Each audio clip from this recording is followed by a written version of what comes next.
Hello guys and welcome back to my channel. Today in this video I'm going to check the iFlight XL5 Lowrider V3 FPV racing frame. In this video I'm going to quickly go over its features and assemble it, and soon I'm going to feature it in a build video. Inside this pretty slim black box you can find two high quality battery velcro straps with the iFlight logo, 4 units of black foam standoffs, some stickers, the assembly diagram, 3D printed TPU, mini and micro FPV cameras adapters, all the needed screws, spacers and standoffs, an anti-skid foam sticker for the battery, and finally the top plate, the side plates for securing the FPV camera, and the bottom unibody plate. Now the frame is assembled. Its total weight is 90.4 grams. Its wheelbase is about 240 millimeters.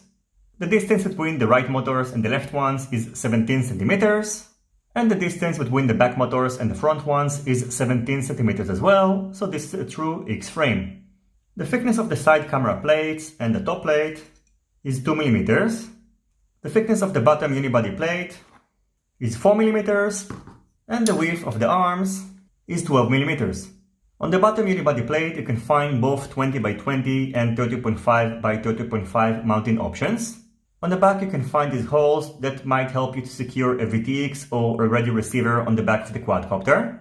By default the frame supports full-sized FPV cameras, but you can use the included adapters in order to use micro and mini FPV cameras.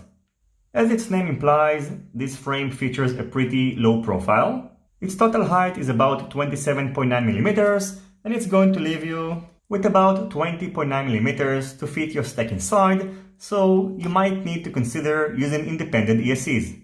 From what I can tell, the quality of the frame looks great. It's made out of a high quality 3K carbon, and it costs $45, so it's not a very expensive one. Along with the frame, I also got these beautiful iFlight Zing 2208-2150 kV motors, which I'm going to test on my upcoming build video.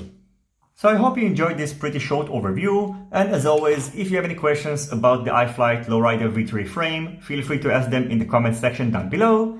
Don't forget to leave a thumbs up if you like this video, and consider subscribing to my channel and hitting the notification bell if you're not already subscribed. See you in my next videos, and goodbye.